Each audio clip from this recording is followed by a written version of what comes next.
Bonjour tout le monde, bienvenue à Les Vrais du tennis. Cette semaine, je suis choyé. Je suis avec Jean-Pierre Lépinay ici, représentant Babolat au Québec. 150 ans de la compagnie Babolat. C'est incroyable, pareil. Incroyable. Incroyable. C'est vraiment c'est la compagnie la plus vieille au monde en tennis. Tout à fait. Et de loin. Tout à fait. Écoute, 1875.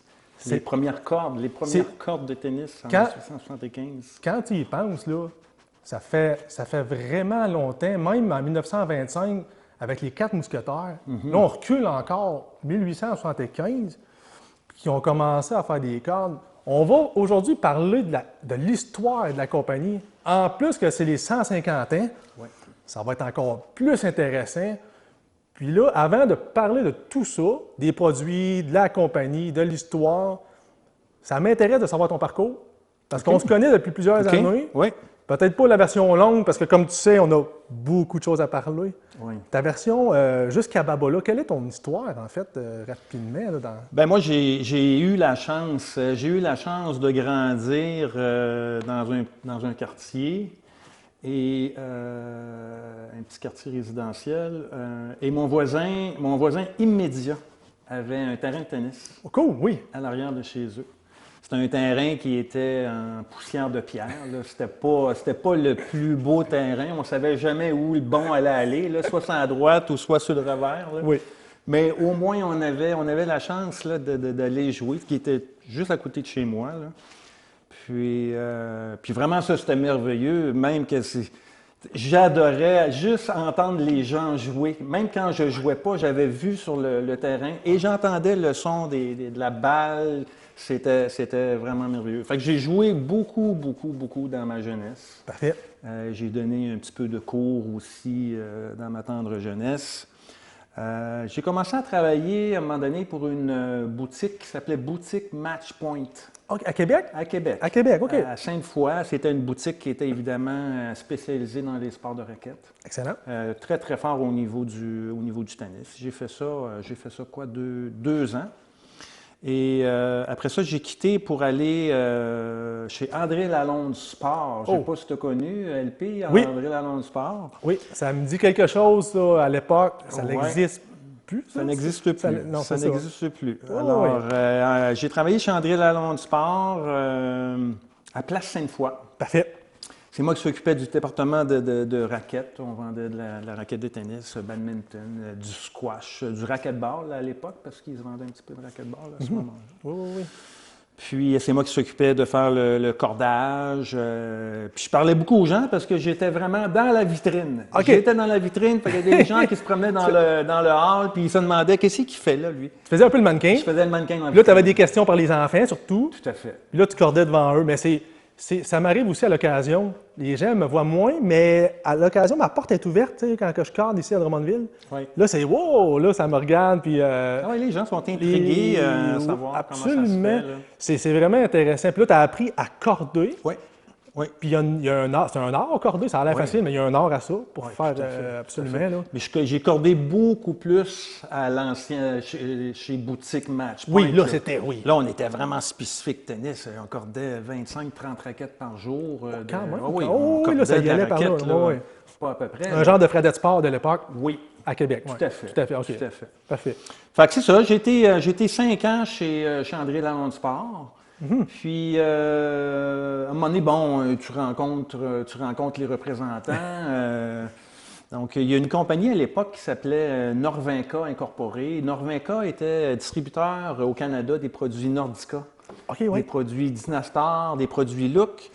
Et ils ont agrandi leur offre. Oui. Et ils ont mis la main sur une compagnie de tennis. Et l'agent, à l'époque, connaissait absolument rien au niveau du tennis. Fait qu'il m'a demandé si j'avais de l'intérêt pour le faire. Pourquoi pas? Fait que j'ai dit, bien sûr. Fait toi, tu étais joueur en plus. Oui. Fait que j'ai fait ça juste pour pas la nommer. Là, c'était Prince. Oui. Alors, j'ai vendu Prince pendant 10 ans. Là, on parle de quelle époque, là, Prince, ton Prince? On parle de 86 à 96, là. Parce que Agassi, Michael Chang. Prince a eu des grosses époques tennis. C'était vraiment, même Gaël Monfils a touché à ça en début de carrière. C'était des bonnes raquettes. Oui, Prince, c'était des bons frames à l'époque. Absolument. Là, ils ont perdu un peu de plume Oui. là, avec les années, mais absolument. c'était un bon poste pour toi commencer, je pense, dans Oui. le niveau Ouais, tennis ouais, aussi. ouais, Là. Absolument. Donc, fait que c'est ça. J'ai fait ça pendant 10 ans de temps. Après ça, j'ai quitté. Je suis allé chez Nike, 5 ans. Et ensuite, j'ai parti ma propre agence. Je vendais des skis alpins, je vendais des bottes.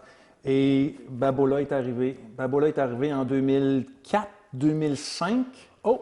Alors, je fais Babola depuis ce temps-là. On est rendu en 2025. Tu es arrivé avec Rafael Nadal 2005, sa grosse année. Ouais. Tu es arrivé directement dans le gros. Oui, oh, ouais, ça a commencé les grosses années de, Ça a Nadal. Ça a commencé là. Absolument, absolument. Tu es depuis 2005 en charge avec Sébastien Thibault de la marque au Québec. Oui, Sébastien n'était pas là à ce moment-là. OK. C'était un autre représentant qui était là.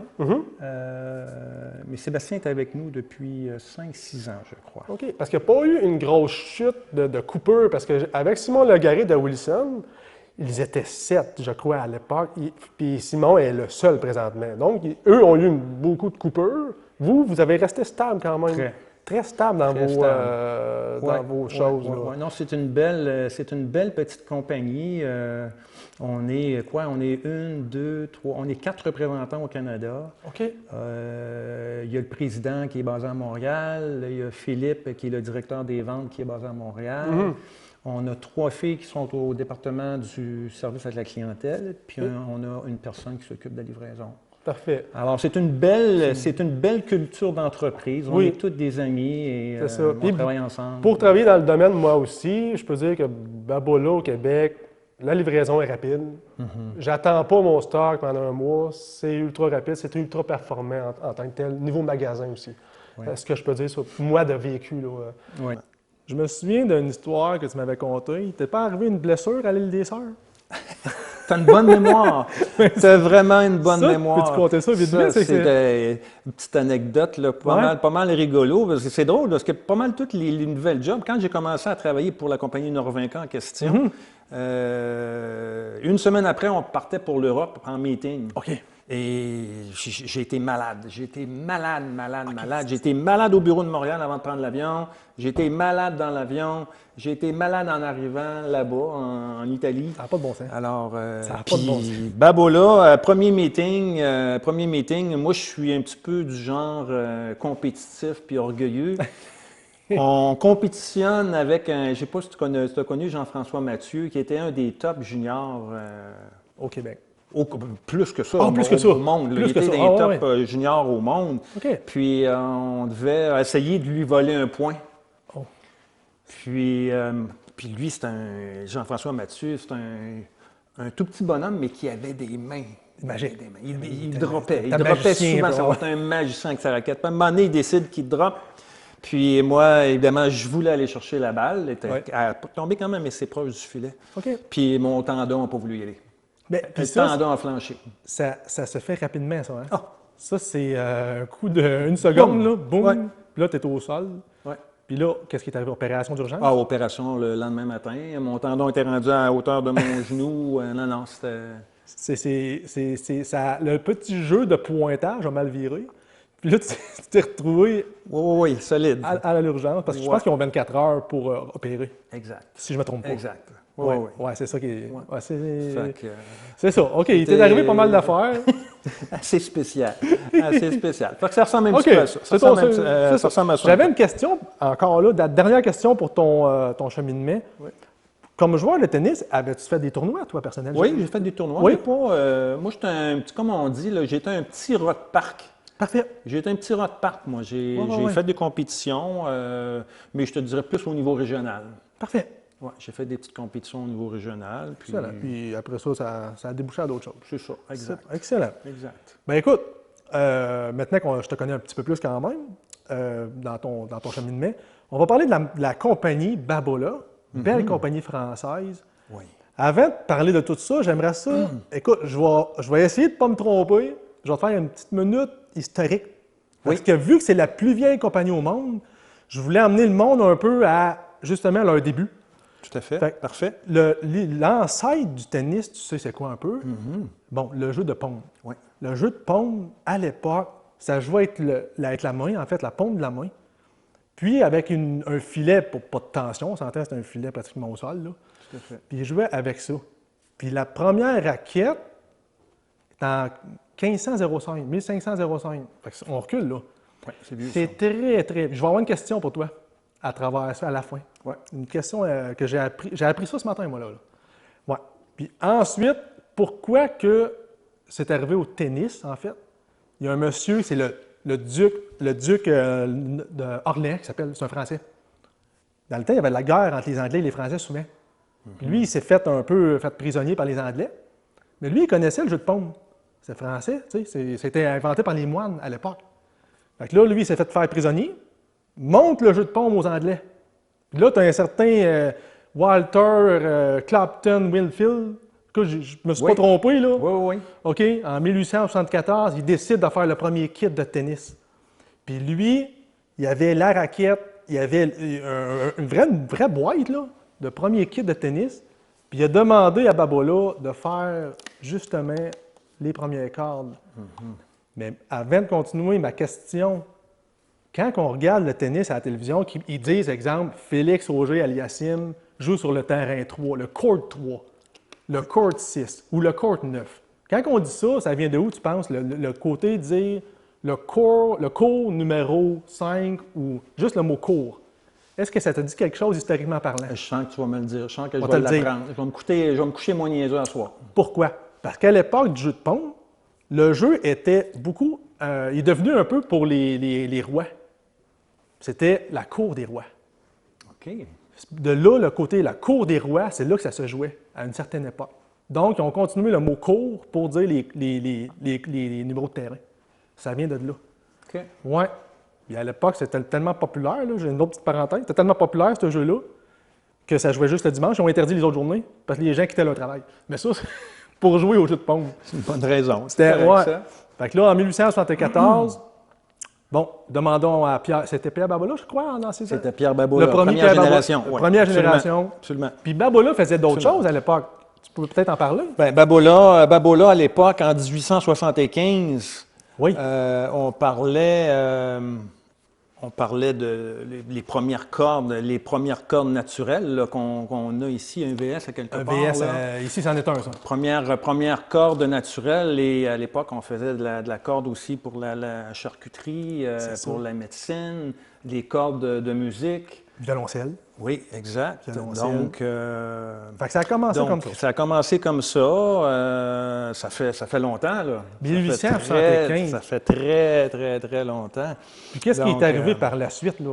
Ben, par la suite, on a vu le nom arriver, le nom VS arriver en 1925. Exact. Alors, on a vu Suzanne Langlen, Henri Cochet. C'est eux qui ont développé le produit au fil des ans. Oui. Puis il y a eu beaucoup d'évolution au niveau de ce produit-là. De là, le nom VS, c'est vraiment, ils sont partis de A puis ils se sont rendus jusqu'à V. C'est ça. Et ça a été l'évolution du produit. Et le S, lorsqu'ils sont arrivés à V, c'était le produit supérieur. C'est ça. Ils ont Donc, racheté le S pour supérieur. C'est ça, exactement. Exactement. Ils ont fait plusieurs essais de lettres alphabet qu'ils prenaient, là, Tout à fait. comme tu dis. Exact. Puis le VS est arrivé, ça ne s'est pas fait du jour au lendemain, là. Non. Puis, Long développement. Ça, on parle d'un cordage boyau naturel. Tu sais, à l'époque, ça, j'aime ça en parler parce que c'est encore une chose un peu historique. C'est que les raquettes étaient petites en bois. C'était tout petit. Oui. Fait qu'ils prenaient le boyau d'intestin du mouton à l'époque. Oui. Petit animal. Oui. Mais là, ce qui est arrivé, c'est que les tamis ont un peu élargi, la tension a monté un peu avec les années. Fait que là, ils sont tombés au bœuf et à la vache, si on veut. Ça prend 2 bœufs ou 2 vaches pour faire un cordage. Oui, c'est incroyable. Bien sûr, l'animal n'est pas tué pour ça, là. On prend la viande et tout, et c'est les restants que Babola prend. L'intestin. L'intestin, exactement, l'intestin. Fait que c'est pour aller chercher le 12 mètres. Mais assez impressionnant comme procédé, le VS. Ah, c'est... En sachet comme ça, comme que je peux vous montrer, là, ça prend 1 mois du point A au point Z avant d'être montré dans les magasins comme ça, comme qu'on a là. Exact. Il y a du VS là-dedans, il y a du UV là-dedans, il y a du séchage, il y a du twistage, la couleur est marron à la base. C'est totalement... C'est un gros procédé. Beaucoup de travail. C'est pour ça que, la corde est si dispendieuse. Mais c'est tellement technique, là. Puis pour enlever les impuretés du VS, c'est des mains d'humain, là. Oui, exact. Il ne faut pas oublier ça. Il y a un petit côté artisanal très, très intéressant aussi. Non, c'est un super produit. Puis ça, si je ne me trompe pas, ça l'a gagné plus que 100 Grands Chelems. Ça a gagné plus que 100 Grands Chelems. Oui. On a tellement de joueurs qui ont joué sur ce produit-là, qui ne jouaient pas nécessairement sur la raquette Babolat, mais parce que la raquette Babolat est arrivée quand même plus tard. Là. Mais on voyait le logo Babolat, là, les deux lignes Babolat en bas de la raquette. Là, Borg, Sam Pruss, Namath, il y en a beaucoup là, qui jouaient. Si on parle de ça, c'est intéressant parce que Pete Sampras, que tout le monde connaît, le joueur légendaire, que lui il était en contrat avec Wilson en raquette. Des raquettes 85 de tamis, presque 400 grammes le poids, c'était ultra difficile à jouer. Absolument. Mais il était en contrat avec vous, comme tu dis, en cordage. Oui. Il mettait le VS à 37 kilogrammes, mais c'est genre 80 livres. Puis la grosseur du fil, c'était 1,20. Fait que c'est ultra petit, mais 80 livres, je veux dire, c'était assez... C'est incroyable. Mais lui, vu qu'il prenait votre cordage à vous, comme tu dis, il n'y avait pas le choix. Il y avait le logo Wilson dans sa raquette, mais les deux lignes Babolat en bas. Exact. Il n'y avait pas le choix de le faire parce qu'il était avec vous en cordage. Tout à fait. Puis il prenait 1000 cordages par année.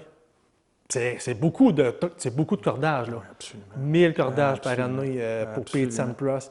Puis des fois, il en brisait en cordant, ça prenait plus d'une heure à corder. Oui. Ça, c'est... Non, c'est impressionnant. C'est assez... là, je l'ai personnel. Je l'essaye probablement cet été. OK. Oui. Je vais le laisser en full bed, comme on veut dire. Là, mais... C'est complètement différent. C'est un feeling qui est complètement différent. C'est un son qui est complètement différent. C'est extrêmement puissant. C'est pour ça que les joueurs sur le tour vont souvent jouer en hybride, vont mettre un polyester pour question de durabilité aussi. Mais quel est l'avantage de ce cordage-là et des avantages? Un VS, oui. Le gros avantage, c'est évidemment, c'est une corde qui est très, très, très puissante. Parfait. De un. De 2, c'est une corde là, qui va garder sa tension beaucoup. Okay. Donc c'est deux gros avantages de la corde. Le feeling, la sensation au niveau de la frappe est absolument incroyable. Parfait. Vraiment. On va rechercher le meilleur feeling pas possible avec ça. Je crois que ça craint un peu l'humidité. Ça ne craint pas la chaleur, mais un peu l'humidité. Un petit peu. Mais ça ne cause pas aussi facilement qu'on pense. Si je peux comprendre là, de ce que j'ai trouvé. C'est sûr que quelqu'un, un gros cogneur qui brosse énormément, c'est sûr qu'il va passer à travers là, quand même assez plus rapidement qu'un Excel ou évidemment qu'un polyester ici. Oui, là. Absolument. Donc, mais il n'y a pas de cordage parfait, non, ça n'existe pas. Donc, c'est de trouver le bon choix de cordage pour son type de jeu. Parce que les cordages polyester sont faits à Lyon. Ça, c'est fait à Pouarnel, en Bretagne, le VS, à cause de la qualité de la température, pour la vache, le meilleur gazon, etc. Tout est pensé, là. Oui. Tout est vraiment réfléchi côté cordage, là. Ils ont vraiment déménagé dans cette partie-là de la France. Puis ils le font encore là aujourd'hui. Encore là aujourd'hui, oui. Encore. Puis il y a d'autres cordes synthétiques aussi qui sont faites en France aussi. Oui. Okay. Donc, c'est ça, c'est intéressant. Ça, c'est intéressant. Donc, c'est ça. 1925, c'était une grosse année, évidemment. Grosse année, là. 1950, c'est Babolat qui devient international en 1950. 1955, les premières cordes synthétiques qui sont fabriquées à Corba. Donc, corde synthétique, là, c'était quand même important. C'est une autre affaire. On va chercher plus de durabilité avec une corde synthétique. Parce qu'à l'époque, quand on dit synthétique, on parle synthétique gâte, nylon, des choses comme ça? Nylon. Absolument. Nylon, oui. C'est de la corde de nylon. OK. Donc, fait que c'est ça. En 1955. 1960, on a vu arriver beaucoup de... Ben là, je lis parce que je ne connais pas tout par cœur, là, mais en 1960, on a vu arriver beaucoup d'accessoires. En 1980, Björn Borg est arrivé, plus de 100 victoires sur le Tour avec VS, donc dont 11 grands chelems. Puis Björn Borg, c'est lui que tu m'avais dit, je crois qu'il mettait une tension fou. Il mettait 80 livres de pression sur une petite raquette de bois. Ça n'a pas de bon sens. C'est un mur de béton, là. Parce que Björn Borg, moi, j'étais trop jeune. Ça jouait dans lesquelles années? C'est 75? C'était en 75, 80. Je ne sais pas à quelle année qu'il a pris sa retraite exactement. Oui. Mais c'était tout un joueur, ça, je peux comprendre. Très beau joueur de tennis. C'est ça. Il y a eu des grosses compétitions, et dans le temps de Jimmy Connors, Ivan Lendl, John McEnroe. C'était une belle époque. Que moi, je suis arrivé après. Moi, je suis né en 80. Mais c'était des bons joueurs, ça. C'était intéressant, ça aussi. On a vu l'évolution de la technique aussi avec eux. Beaucoup. Les techniques évoluent. Encore aujourd'hui, ça évolue. C'est plus un petit mouvement, un beau mouvement. Il faut que ça soit beau aujourd'hui. Là, on regarde des joueurs sur le tour aujourd'hui, ils sont tout croches. Oui. Mais c'est les résultats qui comptent. C'est pas la beauté du mouvement. Non. C'est où la balle va. Il faut qu'elle reste dans le terrain. C'est ça qui est... C'est fou. Donc, ça, c'était en 80, Björn Borg. 80, Borg. 81, on a vu arriver les premières machines accordées, Babola, les machines électroniques, qui sont faites aussi en France, à Besançon, en 81. 94, une grosse année, première raquette Babola. Première Pure Drive en 94. Là, je veux juste faire un petit une parenthèse, là. Babola, inventeur de la corde, ils ont lancé un dé dans les airs en 94, eux autres. Ils ne faisaient pas de raquettes. Non. Ils ont vraiment... On va lancer un dé, on va faire des raquettes. La Pure Drive sort en 1994. Là, ça, c'est devenu la raquette la plus vendue au monde, en peu de temps. Ouais. C'est vraiment... c'est vraiment... C'était fulgurant. C'était fulgurant, là. Puis on a eu... 95, le badminton est arrivé, mais en 98, on a eu notre première victoire en Grand Chelem avec Carlos Moya. C'était à Roland-Garros. Ça, c'était le joueur. Oui, vraiment un très beau joueur de tennis. Puis lui, Carlos Moya, en 98, gagne Roland-Garros, mais avant ça, il avait gagné Monaco aussi, la même année. Oui, il avait fait ça, lui.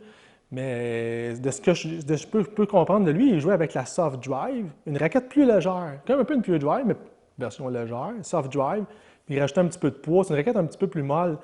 Mais lui a vraiment montré l'image de la Pure Drive à l'écran. Absolument. Parce que, tu sais, si on peut se rappeler dans le contexte, 1994, ce que je fais plus lire, c'est que ça sort en France, mais ça ne sort pas partout sur la planète, ça. Pas vraiment. Ça a sorti en 95 en Espagne, 96 en Italie, 99 au Japon, puis en 2000 en Amérique. Fait que lui, en 98, c'était un des premiers vraiment sur un gros tournoi à montrer l'image. Tout à fait. Oui, absolument. Tout à fait. Puis il était tellement un bon joueur légendaire que ça a eu un impact pour les ventes. Là. Absolument. Absolument. Puis malheureusement, en 98, Pierre Babola, qui était le président de la compagnie à l'époque, est décédé Peggy's Cove, là, au niveau dans le vol 111, je crois, de Swissair. Malheureusement, il est décédé. C'est ça. Alors, lui, en fait, c'était vraiment... Il avait été voir les US Open. Il revenait vers le Canada, 229 personnes dans l'avion. L'histoire, c'est qu'écoute, ils sont dans l'avion, proche d'Halifax. Oui. Il y a une odeur de fumée qui se passe dans le cockpit. Le niveau électrique, le feu a pris. Puis là, ils ont appelé Halifax, le dernier appel, c'est qu'ils ont appelé Halifax pour atterrir urgence. C'est les dernières nouvelles qu'on a eues. Donc lui, il est décédé le 2 septembre. Pierre, il s'appelait Pierre Babola. Laissant son fils Éric Babola, Jean-Éric Babola dans les vingtaines. Éric Babola s'est entouré pour reprendre la compagnie. Il n'a pas eu le choix. Ils ont eu la grosse victoire, ils ont eu le gros high, si on veut, positif, et le gros négatif Ouais. la même année. Malheureusement. Malheureusement, oui. Oui, fait que ça, c'est triste, désolant. Fait que c'est ça. En 2000 est arrivé le padel. Le padel Ah oui. qui est extrêmement fort en Europe. Il n'est pas encore rendu ici. Ben, ici au Québec, il y a quelques terrains. Il y a quelques terrains à Montréal. Mais dans l'est du Québec, il n'y a rien encore. Peut-être que dans un avenir rapproché, on va voir apparaître des courts de padel. Mais extrêmement fort en Europe. Mais écoute, le paddle, oui, c'est très fort là-bas. Ici, je crois que ça va s'en venir avec le temps. Là, c'est très pickleball, on dirait, qui a pris la relève. Mais pickleball, c'est quand même ancien comme sport. Là. Mais le paddle, je pense que c'est le prochain. S'il y a un prochain boom qui va se faire, ça va être le paddle. Probablement. Je pense, probablement. Probablement. Donc, balle de tennis en 2001, chaussures Babola en 2003, avec association Michelin, qui est vraiment une superbe association. Ça nous permet d'avoir une super semelle. C'est ça. Durable. C'est une semelle qui va donner une super adhérence sur n'importe quel type de surface. On a toutes sortes de semelles, que ce soit des semelles pour jouer sur du bois, des semelles pour jouer sur le gazon, jouer sur hardcourt, jouer sur terre battue. On a tous les types de semelles dans à peu près chaque modèle de chaussure. Puis le Michelin se fait aussi junior, se fait dans tous les modèles. Tout à fait. Puis ça me fait rire un peu mes clients. Mes clients, quand ils voient ça, ils regardent le logo Michelin. Ça fait souvent rire le monde, ça. C'est là, c'est donc bien drôle, ça, du Michelin. Bien, c'est parce que c'est le pneu, c'est un bon pneu, là. Oui. Michelin, de base, ça veut dire que ça c'est durable. Moi, ça me dit que c'est durable. Oui. Fait que ça a toujours été bon, ça, chez Babola. Je pense que ça a bien travaillé, ça, du Michelin dans la... Absolument. Oui, ça a fait un beau travail, ça. C'est vraiment excellent. 2005, bon, on parle évidemment de Rafael Nadal. Et oui, Rafael Nadal. Plusieurs années, plusieurs grosses années. Donc, Oui. Absolument. Puis, c'est ça, en 2012, on a eu la Babola Connect, qui était la raquette intelligente, une raquette connectée qui nous permettait d'aller chercher là, des statistiques. C'est ça. Combien de droites on a frappé, combien de revers on a frappé, Ça, les vitesses du service. Si je ne me trompe pas, c'était dans le manche. C'était dans le manche. Oui. Puis je pense que ça n'a pas été un succès monstre. Est-ce que je me trompe? Tu ne te trompes pas. Non, ils ont enlevé ça, hein? Ouais. Oui, ils ont enlevé ça. Je me souviens que ça avait sorti. C'était un essai. Oui. Parce qu'il y a des compagnies qui l'ont essayé dans l'antivibration. Il y en a qui ont fait des essais aussi, mais lui, ça, on peut dire que ça n'a pas été le... On n'était peut-être pas rendu là encore. C'était une bonne idée, mais... Oui, c'est une bonne idée. Absolument. Oh, Fait que c'est ça. Puis après ça, pickleball, là, depuis 5-6 ans, le pickleball est arrivé. Il commence à être quand même assez populaire ici au Québec. Il est très populaire au Canada. Oui. Donc, quand même... on devrait avoir beaucoup de nouvelles choses avec Babola au niveau du pickleball d'ici les prochaines années. Dans la raquette, dans la chaussure. Oui. Donc, Excellent. Là, si je reviens à ta date, il y a une chose que j'ai oublié de dire. En 1980, les raquettes, là, pas les raquettes, mais les machines accordées. Eux autres, Babola a été les premiers à offrir le service dans les tournois. À ce jour, ils sont en haut de 800 tournois de fait là, depuis 1980. Mais ils ont été les premiers dans des vannes, en fait, sur le circuit même. Fait que tu avais, exemple, Yannick Noah, qui lui jouait avec du VS d'ailleurs. Oui. Yannick Noah, qui a gagné Roland Garros en 83. Si je ne me trompe pas, j'essaie de ne pas me tromper. Mais c'était vraiment la petite vanne. Babola avait leur cordeur. Puis c'était les premiers à offrir ce service-là sur place. C'est assez intéressant. Oui. Parce que Babola a fait beaucoup de choses. Ils ont inventé la publicité dans les cordes aussi. Tu sais, à l'époque, le VS était beaucoup plus gros que le mot Babola. Tout le monde voyait VS. Absolument. C'était VS. Ils ne savaient même pas que c'était Babola pratiquement. Puis là, ce qui est arrivé, c'est qu'ils ont fait la publicité dans les cordages. Ils l'ont inventé. C'était VS en gros. On peut les voir probablement Bjorn Borg même. On peut les voir sur plusieurs anciens joueurs. Tout à fait. Puis, tu sais, ils ont fait vraiment beaucoup d'avancées en tennis Babola. Ça, là-dessus, sont très, très forts également. Absolument. Oui. Là, qu'est-ce qu'on pourrait parler? Ça serait les raquettes. Il va y avoir un volet Rafael Nadal, bien sûr, qu'on va parler, un petit peu plus en détail.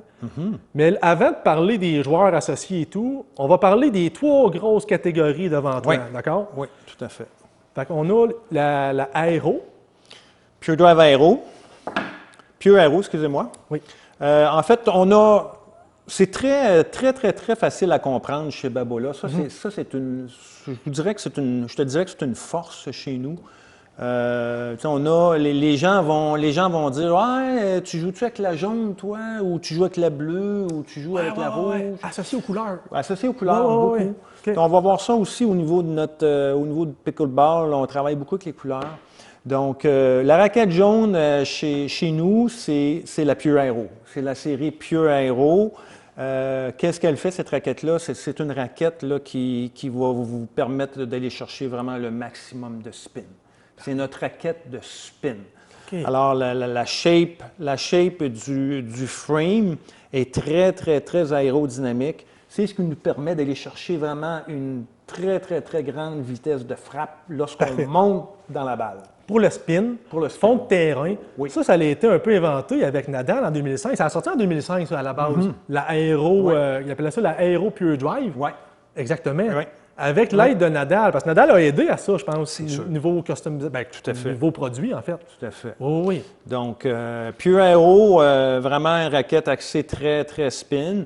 Puis, on a de la raquette, évidemment, dans toutes les séries, là, on a tous les poids, là, à partir de 310 grammes en descendant jusqu'à 270 grammes pour les dames ou pour les juniors.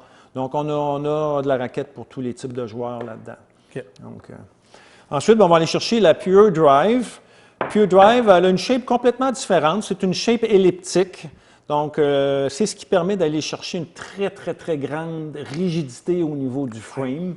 Donc, qu'est-ce qu'on va chercher avec la Pure Drive? C'est qu'on va chercher vraiment de la puissance. Ça, c'est puissance, fond de terrain. Un petit peu moins de spin, mais puissance. C'est une raquette, moi, que j'ai toujours adorée. Dans les 3 grosses familles, ça a toujours été ma famille à moi, la Pure Drive. Ça frappe très bien, puis c'est une raquette qui est très, très, très facile à frapper. À peu près n'importe quel type de joueur peut avoir du plaisir avec une Pure Drive. Donc, ça demeure encore aujourd'hui la raquette la plus vendue sur la planète. Donc, c'est très, très, très populaire. Donc, c'est vraiment, on va chercher de la puissance. Et encore une fois, on a tous les poids associés à ce produit-là pour tous les types de joueurs. Exact. Tantôt, on va en parler en détail avec les joueurs. Je vais faire des parenthèses, mais oui, c'est parfait, ça. Et ensuite, on a la série Pure Strike. Alors, ça, c'est la dernière génération de Pure Strike. Vraiment raquette axée très, très, très contrôle. Très contrôle. Par contre, ici, on a une raquette qui a une forme un petit peu hybride, avec une shape ici elliptique et un frame qui est un petit peu carré au niveau du haut de la raquette. Okay. Donc, c'est un frame standard avec une forme elliptique au niveau de la base de la raquette, ici au niveau de la gorge. Parfait. Donc, ça nous permet d'aller chercher une certaine puissance avec la shape elliptique qu'on a au niveau de la Pure Drive. Okay. Et on va aller chercher vraiment le contrôle avec vraiment la tête de la raquette qui est... Parfait. Donc, c'est vraiment une raquette qui est plus souple. Si on parle de RE ici en 68-69, contrairement à 72-73 là-dedans. Là. Le RA, c'est la rigidité. Pour ceux qui ne savent pas c'est quoi, c'est vraiment plus c'est rigide, plus c'est puissant. C'est ça. C'est ça. Donc, c'est vraiment une raquette axée là, très, très, très contrôle. Excellent. Donc, Dominic Thiem gagne l'US Open en 2020. Lui, il était à la retraite. Oui. Annette Kontaveit, elle a joué avec ça. Elle est à la retraite. Il y a également Alizé Cornet, à la retraite aussi. Puis Cameron Norrie, je pense, qui joue avec ça. Norrie joue avec, oui. Puis lui, il joue encore. Oui. Ma question, parce que je sais que c'est une bonne raquette de contrôle, est-ce que dans toutes vos raquettes, c'est la plus faible au Québec en vente? La question est bonne. Oui, oui, la question est bonne. J'ai l'impression qu'il y a un ralenti. Oui, on fait beaucoup plus. Bon, on a toujours fait beaucoup plus de volume au niveau des aéros et au niveau des drives. C'est ça. Les strikes, nos raquettes de contrôle, on fait relativement bien, mais pas au même niveau que la drive et l'aéro. Parce que je me souviens de la Pure Storm, je me souviens d'une coupe de vieilles raquettes dans le temps, qui comme la Strike, si tu veux, qui avait été très, très aimée. C'est pas mauvais comme raquette du tout, là. C'est pas négatif ce que je dis. C'est juste que je pense que c'est au Québec, du moins, je pense que c'est votre moins gros volume. C'est partout. C'est partout. C'est partout, hein? C'est partout. Mais c'est un marché aussi qui est beaucoup plus pointu que les deux autres. Ça demande demande vraiment, ça demande un niveau de jeu Oui. quand même assez élevé pour être capable d'apprécier ce type de produit-là. Parce que c'est moins puissant. Oui, C'est si ça. on frappe moindrement à l'extérieur de la surface de frappe idéale, on est dans le trou. Je comprends. Ça prend un bon joueur. Ça prend un bon joueur. Ça prend un bon joueur. Donc, Fait que ça, c'est les 3 grosses familles les principales. 3 familles principales. Et vous avez bien sûr des raquettes, bon, déjà cordées, qu'on appelle les boosts, des Tout à fait. intermédiaires, joueurs intermédiaires. Exact. Vous avez des raquettes juniors, la fameuse Rafa, Nadal, il a des raquettes juniors associées à lui aussi. Exact. Parfait. Exact. Fait qu'on touche un peu à tout en raquette. Absolument. Fait que là, si on peut dire un peu par raquette, ce que je te parlais un peu, si on parle de la Pure Aero, ça ici, raquette en 2005, la Aero, en fait. Ça a été joué par beaucoup de joueurs, là. Il y a beaucoup de joueurs. Félix a joué avec avec des raquettes. Oui. Je veux dire, c'est vraiment, là... Si on regarde les joueurs aujourd'hui connus, là, évidemment, bon, Nadal qui a pris sa retraite. C'est ça. Alcaraz joue sur nos produits avec la Pure Aero. Félix joue avec la Pure Aero. Exact. Leila Fernandez joue avec la Pure Aero. Rooney joue avec la Pure Aero. À l'époque, il y avait Wozniacki. Oui. Il y avait, je crois, oui, Wozniacki jouait avec ça. Il y avait beaucoup de joueurs jouaient avec ça. Puis Nadal, on va faire un petit volet Nadal par la suite. On va parler un peu de son historique de raquettes. Parce que Nadal n'a pas seulement joué avec cette raquette-là. Non. Il a joué avec la Pure Drive avant. Il a joué avec la Pure Drive avant. On va parler de ça tantôt. Exact. Puis ça ici, la Pure Drive, ça honnêtement, tantôt je disais que Beyond Board, là, j'étais trop jeune, là. Mais ça a marqué ma vie, ça. Ça a marqué visuellement ma vie à l'écran.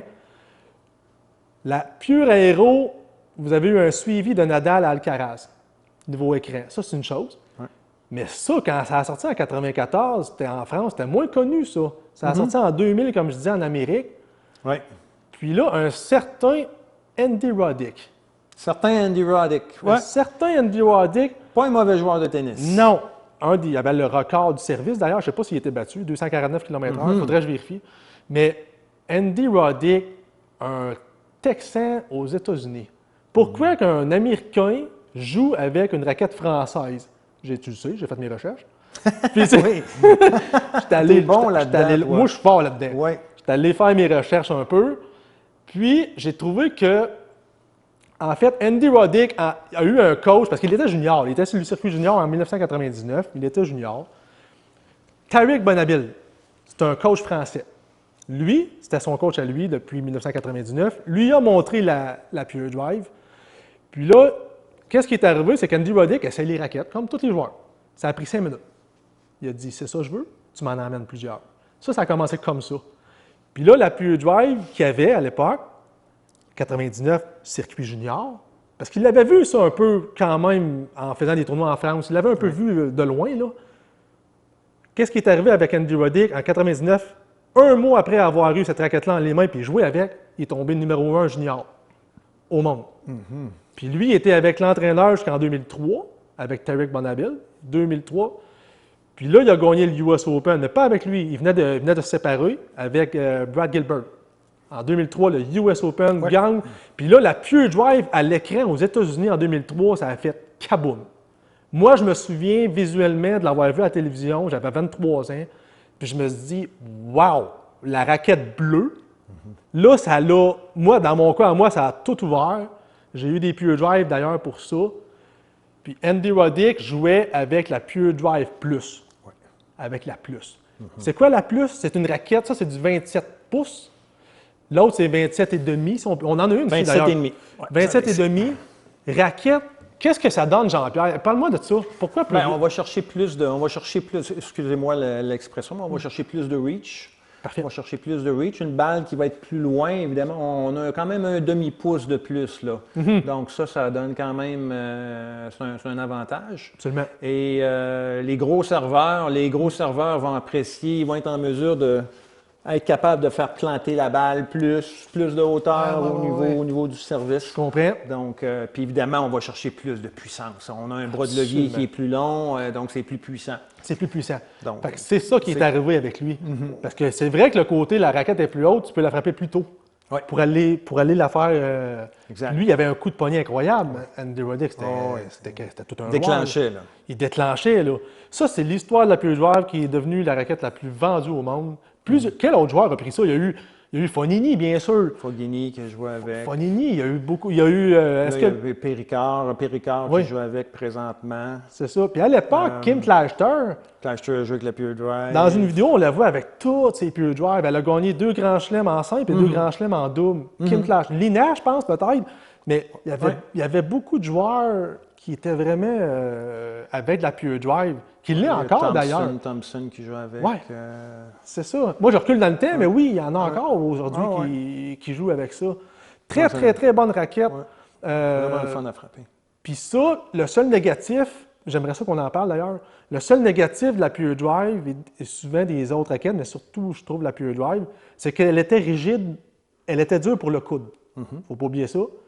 Parle-moi de ce qu'ils ont changé au niveau technologie. Bon, au niveau de toutes nos raquettes haut de gamme, dans les trois familles, on a mis la fibre de lin à l'intérieur. Ouais. Donc, la fibre de lin là, va donner une frappe qui est beaucoup plus douce, plus souple. beaucoup plus souple. La fibre de lin aussi va changer le son aussi lors de la frappe. C'est un son qui est plus feutré.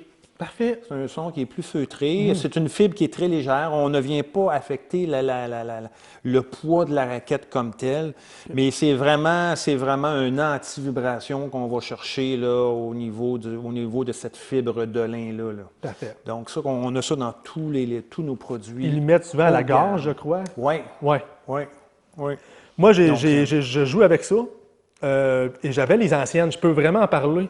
Ceux qui trouvent que leur ancienne Pure Drive est un petit peu dure sur le coude. Puis souvent, les clients, les amateurs, moi j'ai des clients tennis, mais les amateurs vont garder des raquettes trop longtemps. Fait que celle-là, c'est bon de changer parce qu'elle va retrouver une souplesse et on ne perd pas la puissance. C'est vraiment un bon produit. J'ai vraiment apprécié le fil de lin. On le ressent tout de suite. Si on peut parler un peu raquettes, une dernière chose, une chose qui vient en tête là sur le moment, il y a des raquettes Pro Stock. Là, on parle des pros, OK? Versus des raquettes magasin devant nous. La Pro Stock, faite exemple pour Norrie, pour Kim Clijsters à l'époque, peu importe qui, c'est fait en usine selon la spécification, j'imagine? Selon la spécification du joueur. Demandé. Absolument. OK. Absolument. Ça, c'est c'est les poids, c'est souvent les poids qui vont être différents du produit standard. C'est ça. Et les ballons. Les ballons. Puis j'imagine que les Pro Stock, si on prend 10 raquettes comme devant moi, j'imagine que les Pro Stock sont beaucoup plus proches l'une de l'autre. Il y a moins de petits détails de grammes différents, si on veut. Exact. J'imagine qu'ils sont plus proches pour eux. Exact. OK, exact. C'est comme ça que ça marche. On a au niveau de la 98 là, sur la Pure Aero, la Pure Drive 98, on a l'option d'acheter en paire. Ah oui, On a l'option d'acheter en paire. Oui. Et avec vraiment une différenciation au niveau du poids qui est minime. Parfait. Ça, c'est intéressant parce que souvent, les bons joueurs achètent en paire. Moi, souvent, je veux une deuxième raquette si ma première, le cordage casse. C'est souvent ça que les joueurs vont prendre. Souvent, c'est ce qu'ils font. Donc, ça veut dire que c'est fait probablement en usine. Exemple, le numéro 1000, l'autre, c'est le 1001. C'est très près. Exact. Excellent. Puis là, nous avons la Strike. La Strike, elle, si je peux me permettre, cette raquette-là, contrôle, elle est plus puissante que les autres compagnies comme Wilson Blade. Wilson Blade est moins... Elle est contrôle, mais un petit peu plus puissante que les Blade ou des compagnies similaires. Oui. Puis tu as Cameron Norrie qui joue encore avec ça. Norrie joue avec. Norrie joue avec. Oui, il joue avec, puis il joue avec... En fait, il est head to toe. Chaussures, vêtements, tout. Ouais. Ça, là, ce que j'ai dans la main, parce qu'elle existe en blanche, ça, c'est la nouvelle couleur. Ça fait changement. Je pense que le côté vente va beaucoup aider. L'autre, elle avait été blanche longtemps. L'esthétique. L'esthétique la raquette est très belle. Elle est très, très belle. Le orange ressort beaucoup. Ouais. Je trouvais qu'elle convenait bien à un peu de tout. Oui.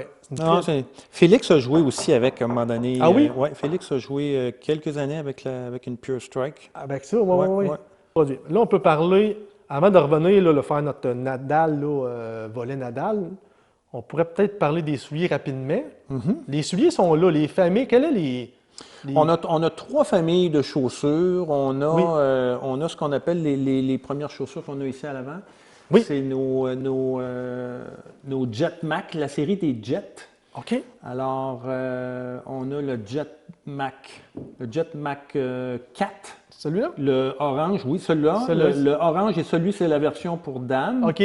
Alors, le Jet Mac 4, qui se trouve être notre chaussure haut de gamme, c'est la chaussure la plus dispendieuse chez nous. Parfait. On est quand même à 225 $ détail. OK, le gros soulier, là. Ouais.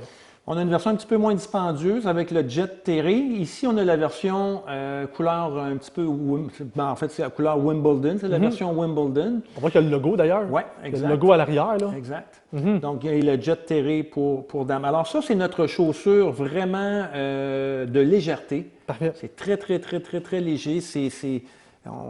Déplacement rapide, c'est ce qu'on va chercher avec ce type de chaussure-là. OK. La collection des Jets. Ah, parfait. Ensuite, on a la série SFX. Ah, ça ici? Donc, oui. Donc, on Parfait. a le SFX. Ça, c'est le modèle Evo, qui est notre chaussure à 149 $ détail. Et ensuite, on a le SFX 4, qui va... ça, c'est la version Evo dans l'homme. OK. Et le SFX 4 est une chaussure plus haut de gamme. On est à 170 $ détail. On va aller chercher plus de confort, on va aller chercher une meilleure stabilité au niveau latéral. Parfait. Donc, c'est de la chaussure plus large. OK. Donc, on va vraiment aller chercher un confort immédiat lorsqu'on chausse ces produits-là. Avec ces produits-là. Vraiment. Là. Excellent. Vraiment, extrêmement confortable. Et on voit que c'est durable, là. Oui. Ça, c'est le haut de gamme, je crois. Oui, le Jet Mac. On voit vraiment que c'est protégé de A à Z. Et ensuite, pour finir, on a le Propulse. Ça ici? Ça, c'est le petit junior, Ça, c'est le petit mais junior. le Propulse adulte, qui se trouve être le blanc. Ah, le blanc là-bas, ça, ici. c'est le Propulse. Celui-là ici. C'est notre chaussure vraiment compétition, c'est notre chaussure de durabilité. OK. On peut voir qu'il fait robuste. Là, Il est solide, tout là. le renfort à l'avant. Ouais, Donc, ouais. c'est vraiment une chaussure de durabilité, mais en même temps aussi une chaussure de confort. OK. Tous nos chaussures viennent avec la semelle Michelin au niveau de la semelle extérieure. On voit le logo, on voit le marqué Michelin d'ailleurs. Oui. Excellent. Donc, c'est d'excellents produits au niveau tennis. Puis c'est de la chaussure aussi de pickleball. Je veux dire, pickleball, c'est beaucoup de déplacements latéraux, confort évidemment. Donc, OK. c'est Il y a de tout là-dedans. Il y a de tout. Pour tout le monde. Pour tout le monde, exact. Puis c'est durable. C'est des Ouais. produits durables. On a la petite chaussure junior aussi. Parfait. Le petit junior. On a le Propulse junior, puis on a la version aussi Jet Mac, le même OK. série que ça, mais dans le junior. En petit. Puis là, on parle, il y a aussi des souliers taille battue. Ouais. Il y a plein d'options, là. Oui, Excellent. tout à fait. Parlons cordage pour faire le tour des familles. Bien sûr, on a parlé du VS, là. Oui, Mais les autres cordages, là, qui sont à Lyon, oui. on parle du RPM Rough ou Blast. Là, on peut commencer par le Rough, si tu veux. Mais... Au niveau des cordes polyester, de la corde monofilament, la RPM Blast, c'est notre corde la plus populaire. Ouais. C'est une corde qui est quand même durable, mais c'est une corde de contrôle, c'est une corde de spin. Donc, la RPM Blast, là, c'est... Puis le RPM Blast, ça a commencé Excellent. en 2010 environ.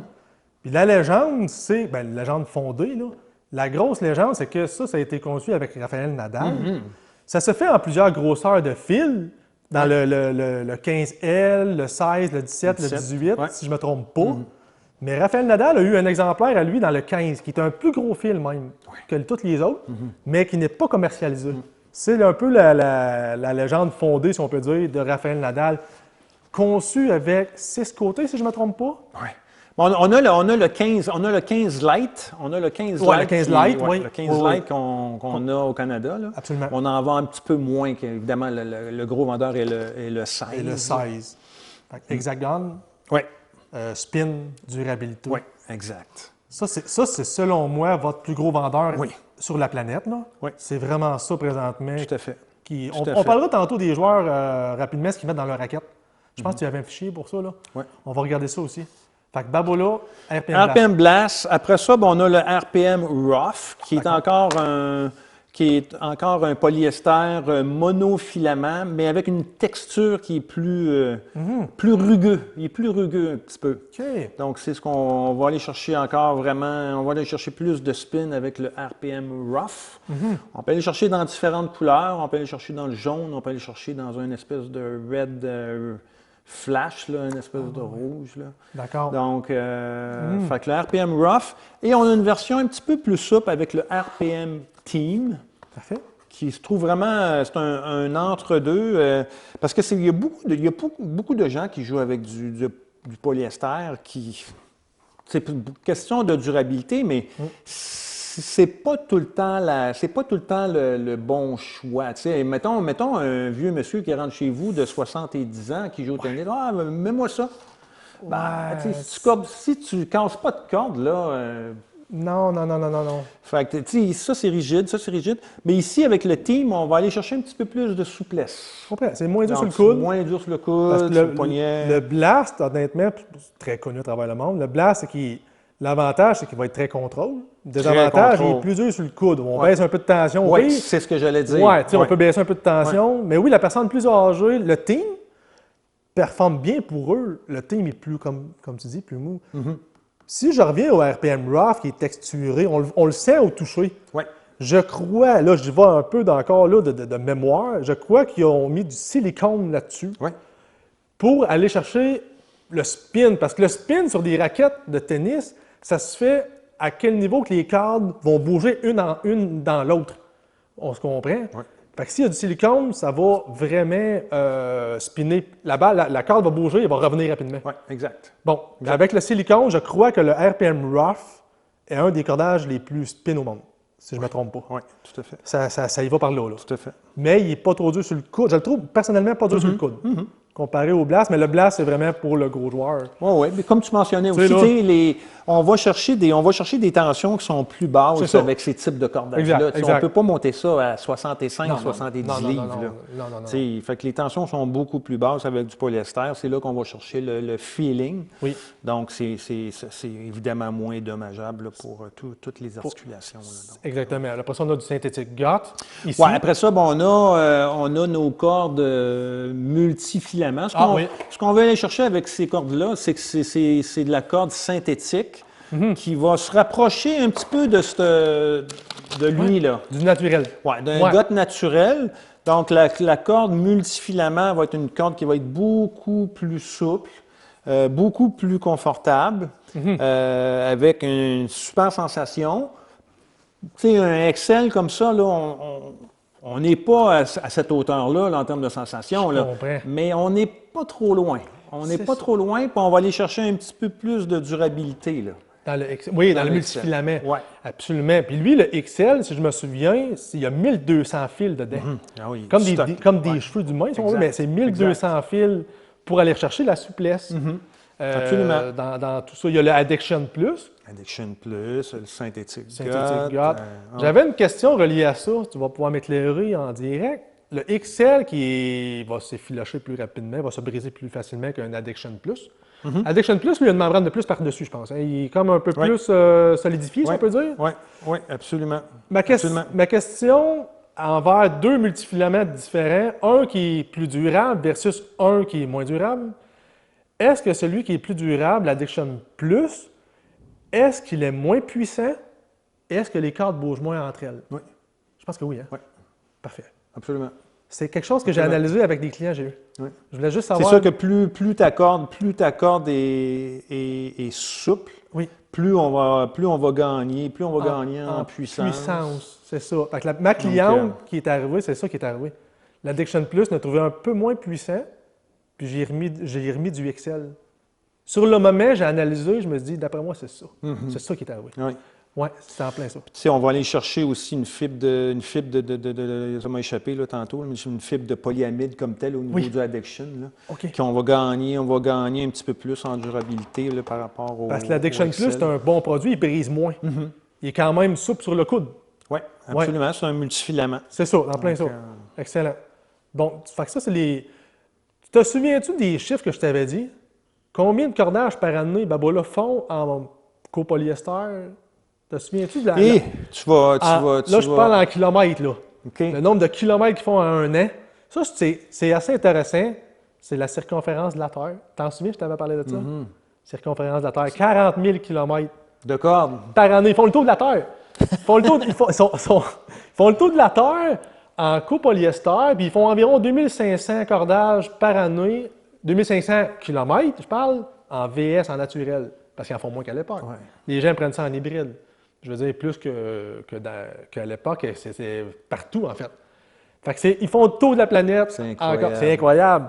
C'est incroyable. Babola a le savoir-faire pour le VS. C'est eux qui ont vraiment inventé le meilleur cordage au monde, boyau naturel. Et ils font des méchants bons cordages, copolyester, des multifilaments aussi. Oui. On s'en va vraiment, c'est vraiment du haut de gamme. Là. C'est vraiment quelque chose qu'ils ont l'art de faire. Parce qu'après, vous, je crois que Technifib est reconnu pour le multifilament. Oui.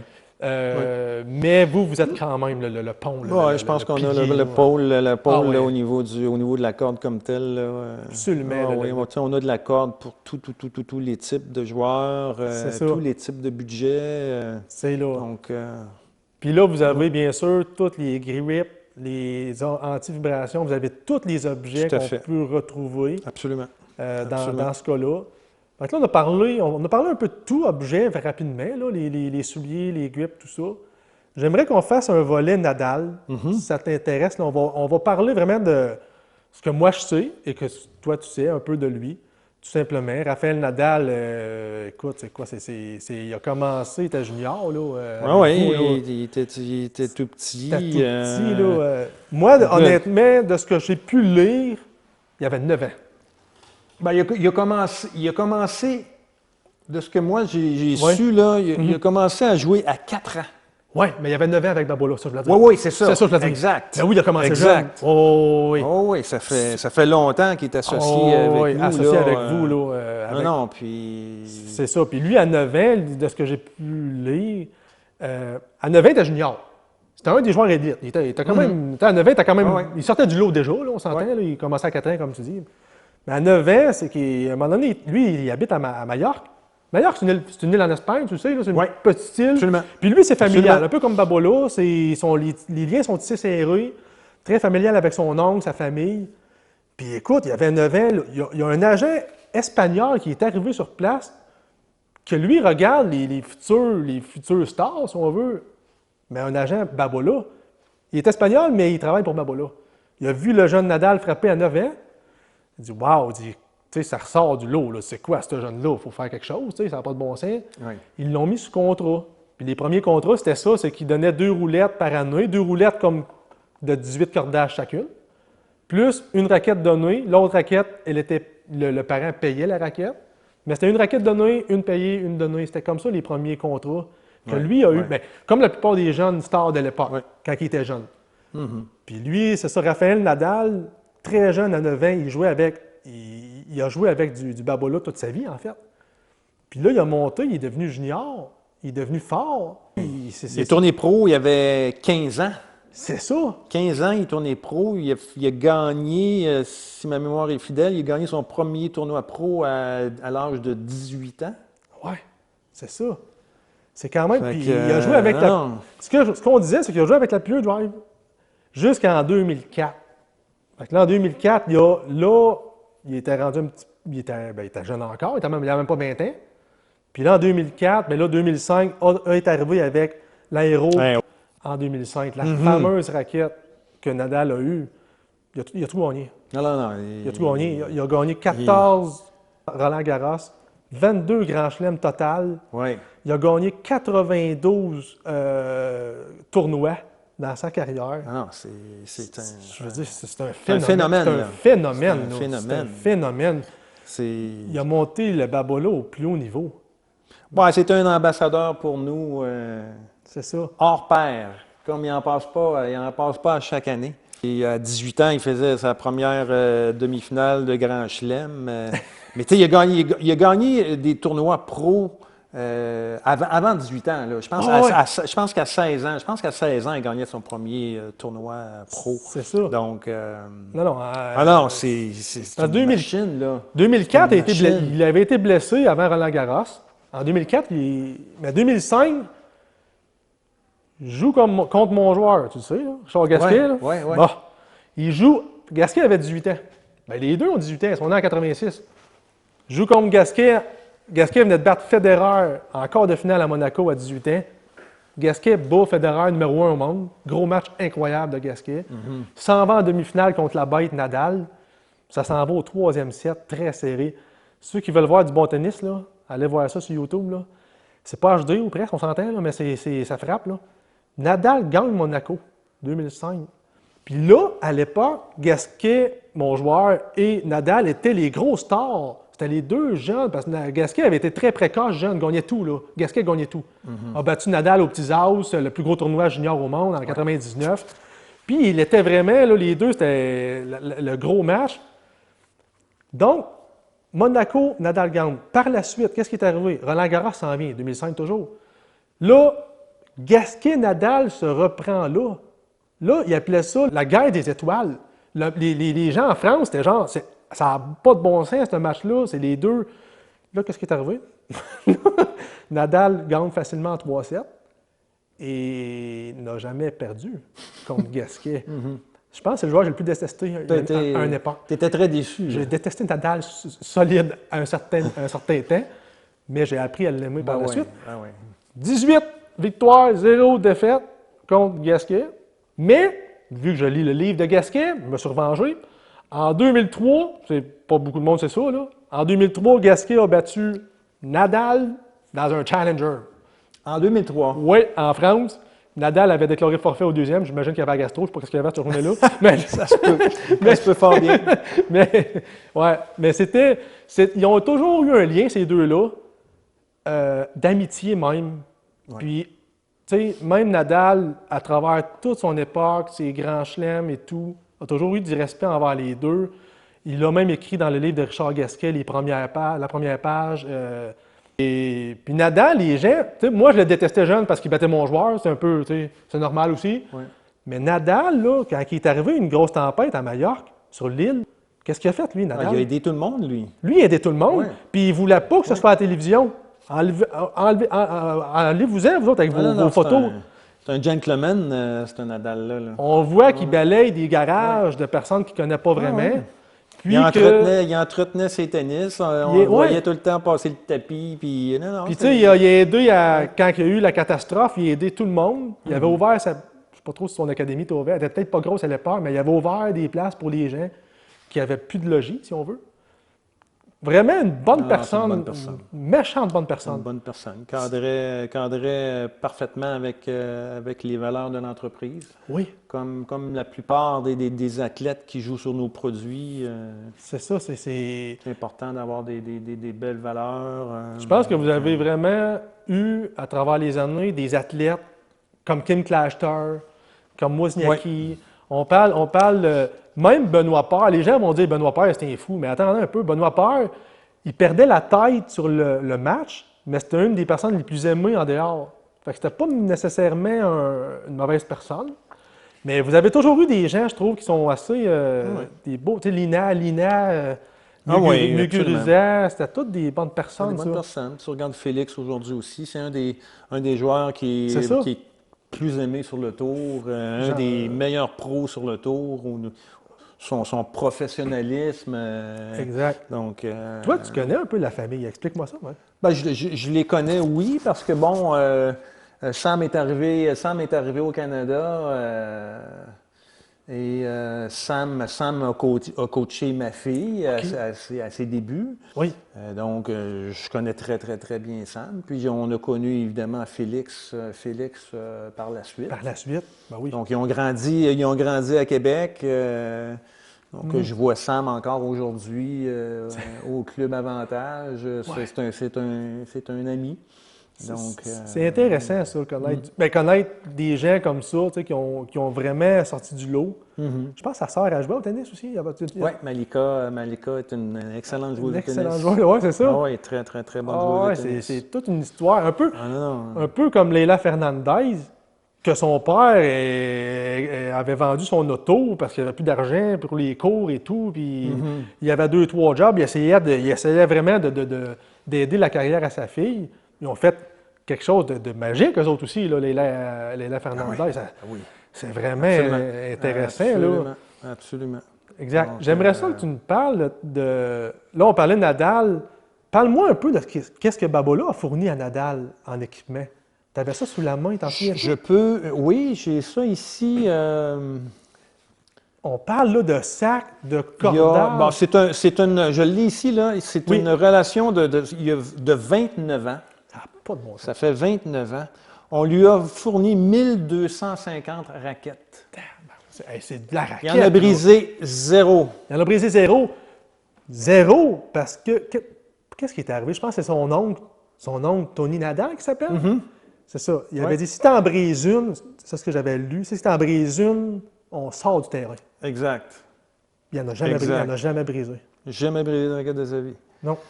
Il a fait 300 km de cordage Babola. 300 km. Incroyable. Incroyable. 125 sacs. Ça, 16 500 mètres d'overgrip. Ça se peut-tu, hein? C'est fou.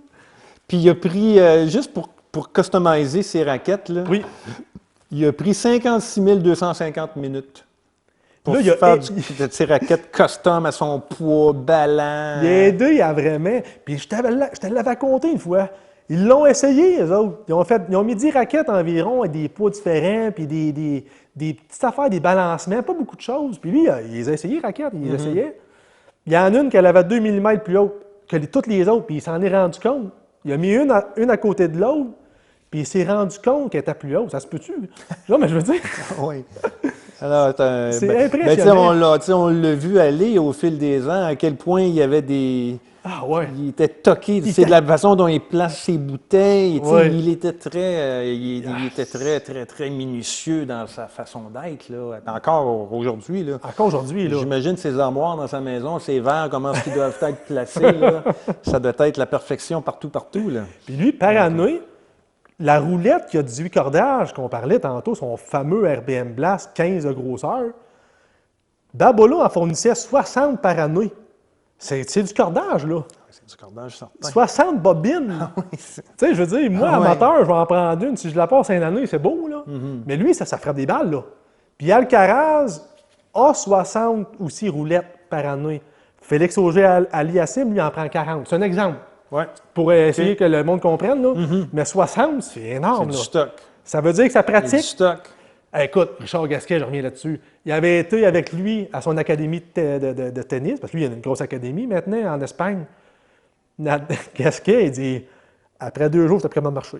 Il dit, ça arrête à peau. Ah oui. Il dit, je ne sais pas ce qu'il trouve son énergie. Gasquet, c'est un athlète quand même, il était 7e au monde. C'est pas des touristes, là. Puis c'est pas des touristes, là. Puis il dit, j'étais pas capable de le suivre. Ça commence le matin, ça arrête le soir, c'était de la machine, là. De la machine. C'est fou. Les gens sont pas conscients à quel point c'est des athlètes de très, très, très, très haut niveau. Là. Tu peux pas enracher un point à ces gens-là. Là. Non. À moins qu'ils fassent une erreur. Oh oui. Mais sans ça, tu fais pas de point contre. Tu peux espérer frapper le haut du filet. Exact. Les autres, là, moi, j'aimerais ça qu'on... Félix Auger-Aliassime joue avec quoi? Est-ce que tu as la donnée? Il joue avec quel cordage? Il joue avec du rough. Lui, il joue avec du rough. Oui. OK, il joue comme ça avec du rough. Oui. En tout cas, je ne sais pas s'il a fait des changements dernièrement, là, mais aux dernières nouvelles, il jouait avec du rough. Ben, je me souviens que Leila Annie Fernandez jouait avec du VS, full bend, mais elle a changé pour du blast. Ils changent à un moment donné. Des fois, ils peuvent changer. Absolument. Puis, mais beaucoup de professionnels ont joué avec le VS et le blast. Oh, oui. Tu sais, des gros... Puis en hybride aussi. Puis en hybride, il y a beaucoup de hybrides. Qu'est-ce que l'hybride offre? Ben, l'hybride, il offre le meilleur des deux mondes, en fin de compte. Il offre le meilleur des deux mondes. Il va offrir, évidemment le contrôle. Il va offrir la puissance. OK. Il va offrir la sensation. Un petit peu de. Ben, on disait tantôt qu'un cordage parfait, ça n'existe pas. Non, Mais c'est ce qu'on veut aller chercher avec un hybride. On veut se rapprocher de cette perfection. Parfait. Donc, OK. fait que dépendamment où est-ce qu'on va mettre le multifilament dans la raquette, soit c'est cross ou soit sur les mains, ben, ça dépend qu'est-ce qu'on va aller chercher. Excellent. Ben écoute, on a quand même parlé beaucoup de choses présentement. Là, j'ai devant moi le livre ici des 150 ans de Babola. Merci encore d'ailleurs pour de ton aide. Ça fait Là, plaisir. un livre que je pourrais dire rare présentement. Il vient de sortir, ça fait pas si longtemps. Je vais le montrer à l'écran. Ceux qui écoutent sur YouTube, vous allez pouvoir voir des images. Sur Spotify, bien, vous pouvez aller voir sur YouTube, on peut le voir. Là. Ça parle vraiment des 150 ans, mais les images sont exceptionnelles. Là. On voit vraiment toutes les raquettes, tout le côté, même le côté cordage, là, les machines, comme qu'on peut voir ici. T'es chanceux, t'en as un, toi. Moi, j'en ai un. Je suis vraiment chanceux de tout ça. Là. C'est vraiment un beau livre couleur, terre battue, France. C'est exceptionnel comme livre. Ça, c'est vraiment quelque chose que je suis très content Good. d'avoir. Là, Merveilleux. pour ça, là, exact. Pour le restant, ben écoute, comme je disais, on a parlé un peu de tout. As-tu des anecdotes? Parce que je sais que tu en as une ou deux. Je vais te mémoriser, rappeler la mémoire si tu oublies. Je me souviens d'une histoire. As-tu des anecdotes de ton côté? Ben, je t'en ai compté 2 tantôt, mes blessures. Ça, c'était vraiment particulier. Mais à part ça, ce que je me rappelle, Moi, je me souviens de Roland Garros. Roland Garros, ouais, ben une anecdote, mais comme j'ai été comme un petit peu surpris, on était en meeting à Paris, puis on est allé, toute la gang, on est allé manger, on est allé se promener là, sur les Champs-Élysées. Maintenant, on arrête dans une petite crèmerie, crème glacée. Puis on est là, puis on mange notre crème glacée. Puis à un moment donné, je me retourne. Je regarde, il y avait un con, le gars. C'est un des gars les plus grands que j'ai vus de ma vie. Là. Un monstre, là. Sacrifice. Donc, c'était notre ami Isner. Oh mon Dieu, le Isner grand. qui était juste à côté de nous. Il mesure pas loin de 7 pieds, Isner. Ça n'a pas de bon sens. Ben oui. Lui, John Isner, c'est énorme. Les shorts, c'est long. Je veux dire, t'as l'air d'un petit à côté. Non, c'est incroyable. T'es juste à côté de moi. J'ai comme fait un saut. Un saut de ça. Non, ouais, ça c'est. Avais-tu visité les terrains Roland Garros? Qu'est-ce qui est arrivé? Oui, ben Tu avais été visiter le. On a. Ben, je ne suis pas. J'ai pas embarqué sur le terrain. D'accord. J'ai pas joué sur les terrains Roland Garros, mais on avait, évidemment, on a toujours des kiosques là-bas. Fait que j'ai passé quand même du temps dans les kiosques. OK. Mais c'est des super terrains, là. C'est de la terre battue orange, là. C'est ça. C'est spécial. C'est intéressant. Puis vous, Babola, a été en lien avec des grands chelems. Oui, absolument. Vous faites Wimbledon, je pense, encore aujourd'hui. Les sacs, des raquettes Pure Drive blanches un peu, si on peut dire, Wimbledon. Ouais. Je crois qu'à l'époque, vous faisiez Roland Garros. Ouais. Ça, vous ne le faites plus, si je ne me trompe pas. On ne fait plus. Mais vous avez encore Wimbledon. Oui. Avez-vous déjà fait US Open? Je ne me souviens pas. Non. Jamais. C'est plus Non. maintenant Wimbledon. C'était vraiment Wimbledon encore aujourd'hui. OK. Et Roland Garros, on a eu une association avec eux Quelques années. quelques années, plusieurs années. Là. Oui, quand même. Années, OK, là, ouais, plusieurs ouais. années. Là. OK. Le cordage au niveau des tournois, tu sais, on est Ah, c'est partout. C'est partout. Partout, Donc, là, exactement, dans ça. Parfait. Avais-tu d'autres choses à dire pour la compagnie? Parce qu'on a fait le tour. 150 ans, c'est pas rien. Je souhaite encore un autre 150 ans. Je pense que la compagnie va vraiment de l'avant. Puis avec les 3 belles catégories de raquettes que vous avez là, avec le fil de lin, je pense que pour le fil de lin, on parle de Babola ici aujourd'hui, mais je pense que toutes les compagnies vont vers des raquettes beaucoup plus souples. Oui. Oui, on travaille beaucoup des systèmes anti-vibration. C'est ça, c'est... Mais tu sais, la fibre de lin comme telle est vraiment unique chez Babola. OK. Donc, fait que, tu sais, on travaille pas. Tu sais, on a le système, nos systèmes woofer ici aussi, là, qui nous permettent là, d'aller chercher une super frappe. Mais c'est ça, la fibre de lin est vraiment. C'est unique chez Babola. C'est unique, oui. À essayer à tout le monde. Oui. Là, à Drummondville, ceux qui me connaissent, là, je les ai en démo. Vous venez me voir, je passe des raquettes, vous allez pouvoir essayer ça, ces nouvelles Pure Drive-là. La Aero va sortir en 2026, si je ne me trompe pas, la nouvelle, Ouais. qui a également du fil de lin, j'imagine, à l'intérieur, que Oui. je vais avoir aussi en démo de mon côté. Oui. Donc, localement parlant, ceux qui me connaissent, Sport Expert Drummondville, venez me voir. Si vous ne me connaissez pas, c'est pas grave, on va se connaître. Mais je vais pouvoir vous les passer pour essayer ici à Saint-Charles, au tennis intérieur, l'hiver, bien sûr. Fait que ça, on va aller de l'avant là-dedans. Fait que, encore là, merci bien, Jean-Pierre. Ben, merci à toi. Merci à pour toi ce de beau m'avoir podcast-là. de m'avoir invité, Oui. d'avoir discuté de cette Absolument. merveilleuse compagnie, des nouveaux et des produits, tout ça. Exactement. Donc, merci à toi. Merci encore. Merci. Bye-bye à tout le monde. Bonne semaine de tennis. Bye-bye. Profitez-en. Bye-bye.